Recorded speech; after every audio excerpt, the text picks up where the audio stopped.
عليكم ورحمة الله وبركاته. بسم الله الرحمن الرحيم. كل من عليها فان ويبقى وجه ربك ذو الجلال والإكرام. كل نفس ذائقة الموت بل أحياء عند ربهم يرزقون. সম্মানিত মুসলিমবৃন্দ, সম্মানিত সংগ্রামী জনতা, আজকে আমরা জুলাই বিপ্লবের সম্মুখ সারির যোদ্ধা বীর শহীদ শরীফ ওসমান হাদির নামাজে জানাজা আদায়ের জন্য সমবেত করেন। জান্নাতুল ফেরদাউসের টুকরা বাড়িয়ে দেন। তিনি যে স্বপ্ন দেখেছিলেন আধিপত্যবাদ বিরোধী একটা ইনসাফ ভিত্তিক সমাজে প্রতিষ্ঠা করার স্বপ্ন দেখেছিলেন, তার পূর্ণতা দেওয়ার জন্য দেশবাসীকে আপনি তৌফিক দান করুন। ধর্ম মন্ত্রণালয়ের নির্দেশনায় বাংলাদেশের গ্রামে গঞ্জে শহরে বন্দরে সব মসজিদে আমাদের ভাই যারা শরীফ ওসমান হাদির জন্য দোয়া, খতনা কোরআন, জিকির আজকার সম্পন্ন হয়েছে। আমি জীবন বৃত্তান্ত পাঠ করছি।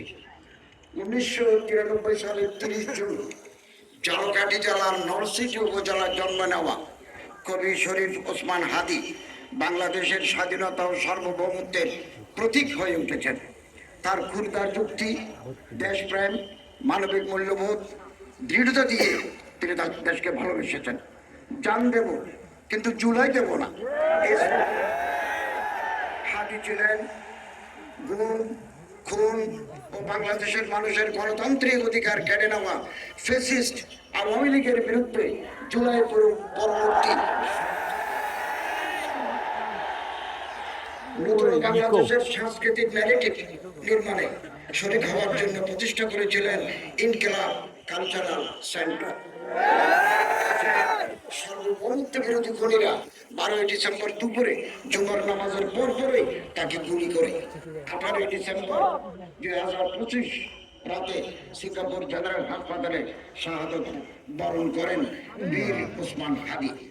ওরা ওসমান হাদিকে বিচ্ছিন্ন করতে চেয়েছিল, আর ওসমান হাদি হয়ে উঠলেন আমাদের সবচেয়ে বড় প্রতীক, স্বাধীনতা এবং সার্বভৌমত্ব করুন এবং বেহেশতের অসংখ্য নাজনে আমদ দিয়ে আল্লাহ তাকে সম্মানিত করুন।